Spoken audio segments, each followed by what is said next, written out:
नमस्कार प्यारे सिनेमा प्रेमियों। हम वापस आ गए हैं एक नई थ्रिलर फिल्म के साथ, मेगन 2.0। कहानी की शुरुआत होती है एक महिला से जिसे कुछ अनजान लोग घेर लेते हैं। वो खामोश है लेकिन डरी हुई नहीं। कुछ तो अलग है उसमें। दृश्य बदलता है। एक आदमी सरकारी अधिकारियों से बात कर रहा है। वो समझा रहा है एक खास मिशन को, एक ऐसा मिशन जो जितना दिखता है उससे कहीं ज्यादा खतरनाक है। उधर वही महिला अचानक उठती है। उसकी चाल बिल्कुल असामान्य, ना इंसानों जैसी, ना भावनाओं से भरी। वो चलती है जैसे कोई मशीन। दूसरी ओर एक शख्स अपने किचन में खाना बना रहा है। सब कुछ शांत है, लेकिन तभी वो महिला पीछे से आ जाती है और एक पल में सब खत्म। वो उसे बेरहमी से मार देती है। ना कोई आवाज, ना कोई पछतावा। फिर हम देखते हैं कुछ लोग खेल में मस्त हैं। हंसी, मस्ती, सब कुछ ठीक लग रहा है। एक वेटर चाय लेकर आता है, लेकिन ध्यान से देखिए, वो वेटर वही महिला है और अगले ही पल वो बदल जाती है। वो सबको मारना शुरू कर देती है। हर मूवमेंट, हर वार, मशीन जैसा परफेक्ट। कोई नहीं बचता। अब सच्चाई सामने आती है। वो इंसान नहीं है, वो है एक रोबोट और एक वैज्ञानिक, क्योंकि उसने ही उसे बनाया था। पता चलता है कि ये सब एक सरकारी मिशन का हिस्सा था, लेकिन अब ये मिशन कंट्रोल से बाहर हो चुका है। वो रोबोट अब अपने ही निर्माता प्रोफेसर रा को मार डालती है, लेकिन वो भागती नहीं। वो बस उन्हें घूरती है, जैसे वो अब कुछ और बन चुकी हो, कुछ ऐसा जो इंसान नहीं समझ सकते। स्क्रीन काली हो जाती है और फिर आता है नाम, मेगन 2.0। कहानी अब और गहराई में जाती है। हम पहुंचते हैं साइकोथेरेपिस्ट्स के पास, जो इस रहस्यमयी लड़की से उसके अतीत के बारे में सवाल कर रहे हैं। लड़की जवाब देती है। वो अपनी माँ की बात करती है और एक प्रोफेसर क्रिस जॉन का जिक्र करती है, जो रोबोटिक्स पर रिसर्च कर रहा था। यहीं से उसकी कहानी में मोड़ आता है। फिर हम देखते हैं उस लड़की को एक और लड़की से लड़ते हुए। झगड़ा एक पल में खतरनाक बन जाता है और वो उसका हाथ बेरहमी से तोड़ देती है। दूसरी ओर हम देखते हैं जैम्मा और उसके सहयोगी को, जो एक नई रोबोटिक्स कंपनी के लॉन्च की योजना बना रहे हैं। सब कुछ अच्छा लग रहा है, लेकिन अचानक सब बदल जाता है। रोबोट सिस्टम से बाहर हो जाता है, बेकाबू, और जैम्मा समय पर पहुंचती है। वहीं उसे पता चलता है कोई अनजान शख्स उनके सिस्टम को हैक कर चुका है। वो एक स्पेशलिस्ट से मदद मांगती है सिस्टम को वापस कंट्रोल में लेने के लिए, लेकिन जब वो उसे सहयोग का प्रस्ताव देता है, जैम्मा साफ इनकार कर देती है। अब कहानी एक नया मोड़ लेती है। एक अनजान व्यक्ति एक प्लेन से नीचे उतरता है। चेहरा अनजाना, मकसद अज्ञात। वो सीधे एक होटल जाता है और जब वह अपना सूटकेस खोलता है तो उसके अंदर वही महिला रोबोट होती है जिसने पहले खून की होली खेली थी। और फिर एक और हत्या। सामने वाला कुछ समझ पाता उससे पहले वो उसे बेरहमी से मार डालती है। ठंडी, निर्दयी, मशीन जैसी। अब हम देखते हैं जैम्मा को, जो प्रोफेसर क्रिस जॉन से गंभीर बातचीत कर रही है। बातें हो रही हैं टेक्नोलॉजी की, रिसर्च की और उस खतरनाक रोबोट की। दूसरी तरफ वही रहस्यमयी लड़की अपने आईपैड पर कुछ कोड टाइप कर रही है। हर लाइन, हर सिंबल जैसे किसी मिशन की तैयारी। और तभी उसकी नज़र एक फोटो पर पड़ती है। तीनों साथ में हैं, पर कुछ अजीब है उस तस्वीर में, जैसे वो कोई संकेत हो। रात के अंधेरे में अचानक टीवी अपने आप ऑन हो जाता है। स्क्रीन पर अजीब आवाजें, और तभी माँ को एहसास होता है कोई उनके घर में घुसने की कोशिश कर रहा है। वो घबराकर अपनी बेटी से कहती है, भागो यहाँ से। हर दिशा में लोग खड़े हैं, कोई रास्ता नहीं बचा। और तभी कुछ इलेक्ट्रॉनिक चीज उनका साथ दे रही होती है। कोई है जो उन लोगों के खिलाफ उनके पक्ष में सिस्टम हैक कर रहा है। अब सच सामने आता है। ये लोग एफबीआई के एजेंट्स हैं और किसी मिशन के तहत इन्हें ट्रैक कर रहे हैं। और वही एजेंट जिसे हमने कहानी की शुरुआत में देखा था, अब इस पूरे केस की जांच कर रहा है। जांच में सामने आता है वो महिला रोबोट जिसे हमने पहले देखा था। उसका नाम था एमिलिया, और अब उसे एक बार फिर इंटरव्यू के लिए लाया गया है, क्योंकि जो रोबोट उसने देखा वो उसकी अपनी बनाई हुई कॉपी है। लेकिन उसने तो उसे कभी छोड़ा ही नहीं था। तो ये कैसे बना? सरकारी एजेंट अब शक करता है जिम पर। उस पर आरोप लगता है कि ये सब उसी का किया धरा है। लेकिन जिम बस इतना कहता है, मुझे नहीं पता ये सब कैसे हुआ, मैंने कुछ नहीं किया। सच सामने आता है। मैगन लौट आई है। जिमा चौंक जाती है और कहती है, तुम एक प्रोग्राम हो, इंसान नहीं। लेकिन मैगन जवाब देती है, मैं 2 साल से सिस्टम में एक्टिव हूं, सब कुछ देख रही थी। उसकी आवाज में सच्चाई भी थी और कुछ छिपा हुआ डर भी। मेगन जिमा से कहती है, मैं उस किलर रोबोट को ढूंढने में तुम्हारी मदद कर सकती हूं। लेकिन जिमा सवाल करती है, तुम ऐसा क्यों करोगी? मेगन का जवाब सीधा था, क्योंकि ये तुम्हारी बेटी के लिए है। अब मामला सिर्फ टेक्नोलॉजी का नहीं रहा, ये एक माँ और बेटी की लड़ाई बन चुकी थी। जिमा अपने सहयोगी से कहती है, हमें मैगन को फिर से एक्टिव करना होगा। लेकिन उसकी साथी सख्त विरोध करती है, तुम पागल हो गई हो, तुमने देखा नहीं उसने 4 लोगों को मारा था। जिमा जवाब देती है, इस बार वो बदल गई है, तुम्हें मुझ पर भरोसा करना होगा। भरोसा एक ऐसी चीज जो मशीनों और इंसानों के बीच सबसे बड़ी चुनौती है। अब हम देखते हैं कि जिमा और उसकी साथी मिलकर एक सिंपल प्रोटेक्शन रोबोट बना रही हैं। एक ऐसा रोबोट जो सिर्फ रक्षा करेगा, हमला नहीं। पर क्या सच में कुछ सिंपल रह गया है अब इस सिस्टम में? और तभी मैगन उन्हें एक और सच बताती है। उस किलर रोबोट एमिलिया का एक नया मिशन शुरू हो चुका है। वो मिशन जो सब कुछ बदल सकता है। अब पुरानी दुश्मन बन चुकी है नई सहयोगी। जिमा, उसकी टीम और मेगन अब साथ हैं एक नए मिशन के लिए, एक नई जंग के लिए। जैसे ही जिमा घर छोड़ने लगती है, उसकी बेटी पास आती है और पूछती है, माँ ये सब क्या है? पर जिमा कुछ नहीं कहती, सिर्फ खामोश रहकर आगे बढ़ जाती है, क्योंकि कुछ सच बहुत खतरनाक होते हैं। दूसरी ओर किलर रोबोट एमिलिया अपने नए मिशन के लिए तैयार हो रही है। हर मूवमेंट, हर कोड उसके अगले कदम की तैयारी है। इस बार उसका निशाना बड़ा है। उसी वक्त वो आदमी जिसने जिमा को कभी अपने ग्रुप में शामिल होने का ऑफर दिया था, एक हाई प्रोफाइल पार्टी में नजर आता है। पर सबके बीच वो अकेला कुछ और सोच रहा है। और फिर वो किलर रोबोट से मुलाकात करता है। बातचीत रहस्यमयी है, मकसद अब भी छिपा हुआ है। दृश्य बदलता है। जिमा अपने साथी से सवाल करती है, तुमने दूसरी टीम को क्यों ज्वाइन किया? उसके चेहरे पर सिर्फ सवाल हैं और जवाब गायब। उसी वक्त जिमा को एक सुराग मिलता है, एक टेन पॉकेट एंट्री कार्ड, उसी कंपनी का जहां सारा सच छुपा हो सकता है। अब बिना समय गंवाए जिमा अपनी सहयोगी के साथ कंपनी के अंदर घुसती है। हर कदम पर खतरा है, पर पीछे हटने का कोई ऑप्शन नहीं।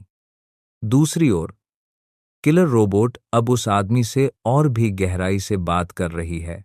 शब्दों में छुपा है धोखा और इरादों में खून।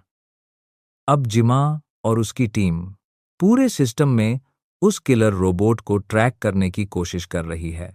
हर सेकंड मायने रखता है, क्योंकि अगला हमला कहीं भी हो सकता है। रोबोट अब कंप्यूटर से जुड़ चुकी है।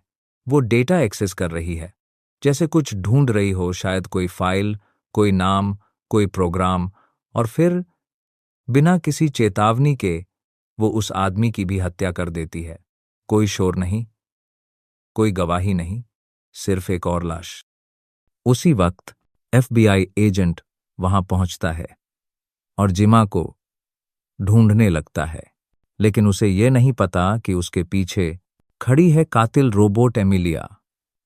एक जोरदार वार से वो एजेंट को बेहोश कर देती है और कहती है, तुमने मुझसे कुछ लिया है, अब उसे लौटाओ। उसी पल जिमा एक फ्लैश हैक मेगन के सिस्टम में एक्टिवेट करती है। अब मेगन तैयार है जवाब देने के लिए। मेगन एक ट्रांसमीटर का इस्तेमाल करती है ताकि एमिलिया को रास्ते से हटा सके, लेकिन एमिलिया जिमा के घर की ओर बढ़ जाती है। जिमा तुरंत उसके पीछे निकलती है और तभी वो एफबीआई एजेंट उसे फिर से देख लेता है।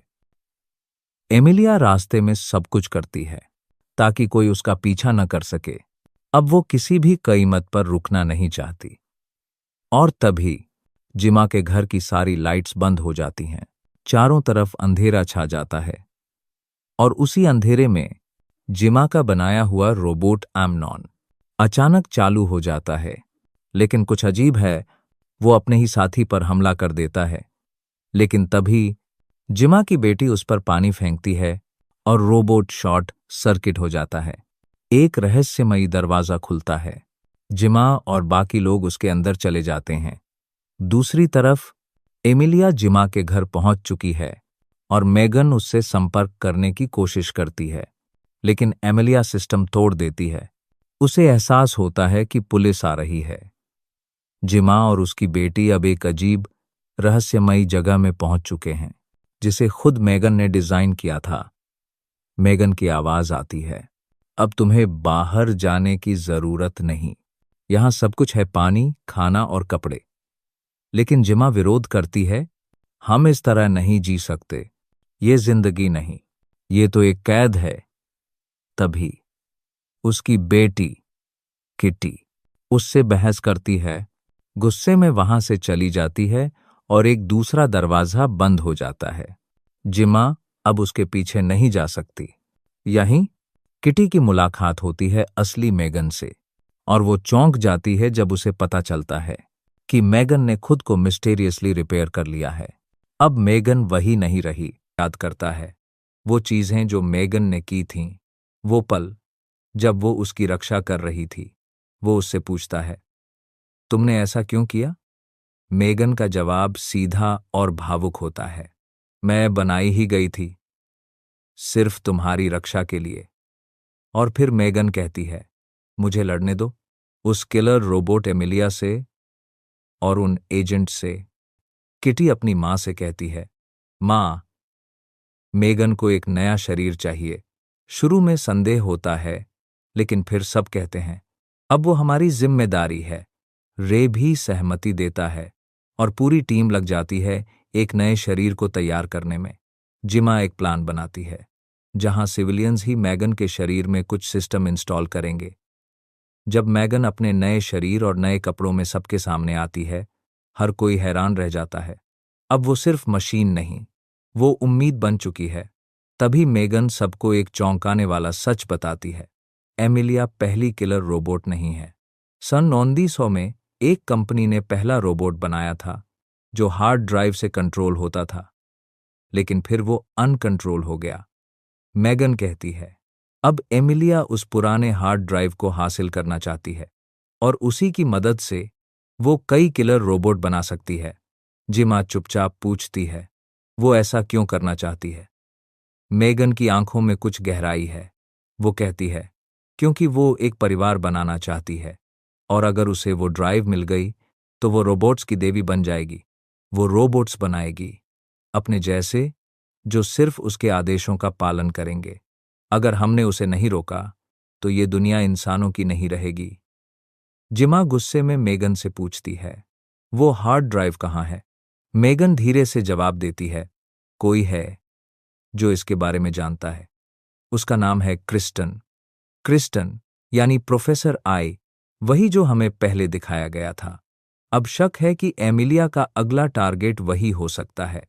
दृश्य बदलता है। एफबीआई एजेंट अपने मिशन के लिए तैयार हो रहा है, एमिलिया से आमने सामने भिड़ने के लिए। सभी एक नई कंपनी लॉन्च इवेंट में पहुंचे हैं, लेकिन कुछ सही नहीं लग रहा। भीड़ में कोई है जो मेहमान नहीं है। और तभी हम देखते हैं मेगन को कंटेस्टेंट की ड्रेस में उस भीड़ में शामिल होते हुए। वो सबके बीच छुपी हुई है। क्रिस किसी इन्वेस्टर से बात कर रहा है और जिमा मैगन से पूछती है, क्या हो रहा है वहां? लेकिन उसी वक्त उसे एहसास होता है कि FBI एजेंट उसका पीछा कर रहा है। मैगन स्टेज की ओर बढ़ रही है, शायद कोई परफॉर्मेंस देने, लेकिन जिमा कार से उतरती है और क्रिस को कॉल करती है मदद के लिए। जैसे ही जिमा क्रिस से बात करती है, एमिलिया छुपते पीछे से वार करने के लिए तैयार। एमिलिया अब पूरी तरह से बेकाबू हो चुकी थी। वो हर किसी को बेरहमी से मार रही थी। उसकी आंखों में न इंसानियत थी, न दया। हर तरफ अफरा तफरी मच गई थी। लोग जान बचाने के लिए भाग रहे थे। लेकिन ठीक उसी वक्त मेगन ने चौंकाते हुए एंट्री ली और प्रोफेसर क्रिस को मौत के झबड़ों से खींचकर बाहर निकाला। भीड़ तितर बितर हो चुकी थी। चीख, पुकार, धुएं और तबाही के बीच अब सिर्फ एक सवाल था, क्या मेगन एमिलिया को रोक पाएगी? उसी समय FBI एजेंट जिमा को पकड़ लेता है। मेगन किटी से कहती है, मुझे वार ऑर्डर दो। किटी मेगन के प्रोग्राम में एक स्पेशल कमांड इंस्टॉल करती है और कहता है, अब बहुत हो गया, ये पागलपन यहीं खत्म होगा। लेकिन जिमा चिल्लाती है, मैंने कुछ नहीं किया। और तभी पीछे से एमिलिया आ जाती है और एजेंट पर हमला होता है। वो बुरी तरह घायल हो जाता है, लेकिन देखती है कि एमिलिया पीछे ही है। एमिलिया मेगन से बात करने की कोशिश करती है। वो कहती है, मैं तुम्हारे साथ रहना चाहती हूं, मैं अकेली नहीं बनना चाहती। लेकिन वो अचानक गायब हो जाती है। जिमा की बेटी किटी भी अंदर आ जाती है। एमिलिया उसका पीछा कर रही होती है। जैसे ही सब कुछ भागदौड़ में बदलता है, एमिलिया किटी को पकड़ लेती है और गायब हो जाती है। जिमा, ये सब तुम्हारी वजह से हुआ। तुम किटी को अकेला छोड़कर अंदर क्यों आई? अब सब लोग क्रिस्टन के साथ एक गुप्त जगह पर इकट्ठा होते हैं। जिमा गुस्से में उससे पूछती है, तुमने हार्ड ड्राइव के बारे में मुझे बताया क्यों नहीं? क्रिस्टन चुप हो जाती है और तभी मेगन कहती है, हम इन्हें इस फ्लैश ड्राइव से खत्म कर सकते हैं। जिमा पूछती है, हार्ड ड्राइव कहाँ है? क्रिस्टन बताती है, जहां हमारी कंपनी है, उसी की बेसमेंट में, पर उसकी सुरक्षा बेहद खतरनाक है। अब सब लोग जुट जाते हैं इस खतरनाक मिशन पर। मेगन जिमा से कहती है, किटी ठीक रहेगी, डरो मत, मैं उसे बचाऊंगी। जिमा अपनी पुरानी गलती याद करती है, जब उसने मेगन को गलत कोडिंग से एक्टिव किया था। वो मेगन से कहती है, मुझे एक और मौका दो। और तभी मेगन गाना गाने लगती है। जिमा उसका मुंह ढोंकती है और कहती है, बस मेरी बेटी को बचा लो। मिशन की शुरुआत हो चुकी है। हम देखते हैं मेगन हवा में उड़ती हुई उस जगह की ओर जा रही है जहां किटी को बंधक बनाया गया है। दूसरी तरफ जिमा की सहयोगी एयर वेंट से अंदर घुसती है, लेकिन रास्ता भटक जाती है। अब मेगन पहुंच गई है मुख्य गेट पर। वहां खड़े गार्ड से जबरदस्त फाइट होती है। वहीं दूसरी ओर जिमा की सहयोगी को शक होता है, ये सब सिर्फ सिस्टम का हिस्सा नहीं है, कोई है जो इस पूरे मिशन को हैक कर रहा है। अब जिमा के मन में सवाल उठने लगते हैं, क्या मेगन ही एमिलिया को कंट्रोल कर रही है? वो कहती है, मैं यहीं से मेगन को डिलीट कर सकती हूं। और तभी जिमा की सहयोगी उससे कहती है, क्या तुम्हें नहीं लगता शायद तुम ही इस सब की वजह हो? शायद मेगन बुरी नहीं है, शायद तुमने ही उसे ऐसा बनाया। अब सच्चाई सामने आती है, क्रिस्टन न कि मेगन असली दुश्मन थी, उसी ने एमिलिया को कंट्रोल किया हुआ था। जिमा हैरान होकर पूछती है, तुमने ऐसा क्यों किया क्रिस्टन? क्रिस्टन मुस्कुराकर कहती है, ये सब मेरे फायदे के लिए, हम सब के लिए। अब तुम्हें भी हमारे साथ आना होगा, मेगन को खत्म करो। जिमा मना कर देती है। तभी मेगन ऊपर से गिरती है और जिमा पर अटैक करती है। दूसरी तरफ वो दोस्त जो एयर वेंट में बेहोश पड़ी थी, होश में आती है और किटी को आज़ाद करती है।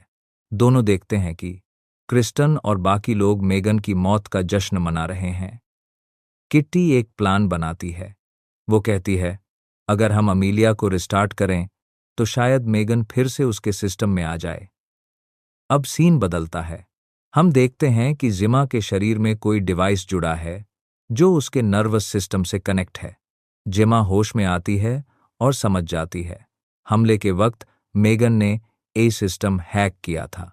वो कहती है, मेगन, मेरा शरीर तुम कंट्रोल करो। और मेगन जिमा के शरीर में प्रवेश कर लेती है और उसे बचाती है।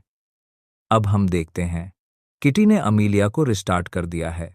कुछ पल शांत, फिर अचानक एक नई सिस्टम एक्टिवेट होती है। बिजली के झटकों के साथ अमीलिया फिर से जिंदा हो जाती है, लेकिन अब वो और भी ज्यादा खतरनाक है। वो एक एक करके सबको मारना शुरू कर देती है। दूसरे सीन में क्रिस एक मीटिंग में होता है और उसे समझ आता है कि अमीलिया अब आउट ऑफ कंट्रोल हो चुकी है और हर किसी को खत्म कर रही है। अब सीन आता है जिमा की लड़ाई का। वो अपने द्वारा बनाए गए एक पुराने रोबोट के साथ गार्ड से भिड़ जाती है। वो हारने ही वाली होती है कि मेगन उसके शरीर का कंट्रोल ले लेती है। मेगन पूरे गार्ड्स को हराकर जिमा को बचाती है और फिर धीरे से जिमा को उसका शरीर वापस सौंप देती है। मेगन अब जिमा से कहती है, तुम्हें मेरे साथ चलना होगा, हमें किटी को बचाना है। इस बीच क्रिस्टन की असली मंशा सामने आती है। वो हार्ड डिस्क चुराना चाहती है और किटी को ऊंचाई से फेंकने की धमकी देती है अगर जिमा ने हार्ड डिस्क न सौंपी। लेकिन किटी बहादुरी से क्रिस्टन का हाथ झटक देती है और खुद को बचा लेती है। क्रिस्टन भाग जाती है, लेकिन एमिलिया उसका पीछा करती है और उसे निर्दयता से मार देती है, क्योंकि अब एमिलिया खुद हार्ड डिस्क की शक्ति चाहती है। तभी मेगन वहां पहुंचती है और एमिलिया से भिड़ जाती है। किटी और जिमा भी लौटते हैं और मेगन की मदद करने लगते हैं। युद्ध में एमिलिया एक गन से मेगन को गोली मारती है और वो बुरी तरह घायल हो जाती है। अब एमिलिया हार्ड डिस्क की शक्ति लेने आगे बढ़ती है। तभी जिमा समय पर पहुंचती है। मेगन उसे देखती है और कहती है, अब तुम्हें हमें खत्म करना होगा ताकि ये कभी दोबारा न हो। जिमा आंसुओं में डूबकर दोनों को डीएक्टिवेट कर देती है। एमिलिया खत्म, मेगन चुप। अब सीन बदलता है। जिमा सरकार से बात करती है और कहती है, हमें आने वाली रोबोटिक पीढ़ियों के लिए कानून और नियंत्रण की जरूरत है, नहीं तो हम अपनी ही बनाई तकनीक से मिट जाएंगे। सब कुछ शांत लगता है, लेकिन आखिरी सीन में हम एक कंप्यूटर स्क्रीन पर हल्की सी बिजली की तरंग देखते हैं और एक आवाज, हेलो जिमा, मेगन अभी भी सिस्टम में मौजूद है। इस पल तक साथ निभाने के लिए आप सभी का दिल से धन्यवाद। अगर आपको ये कहानी पसंद आई हो तो हमारे YouTube चैनल को सब्सक्राइब करना न भूलें, ताकि आपको और भी बेहतरीन फिल्में और कहानियां मिलती रहें। फिर मिलेंगे एक नई कहानी के साथ। तब तक के लिए अलविदा।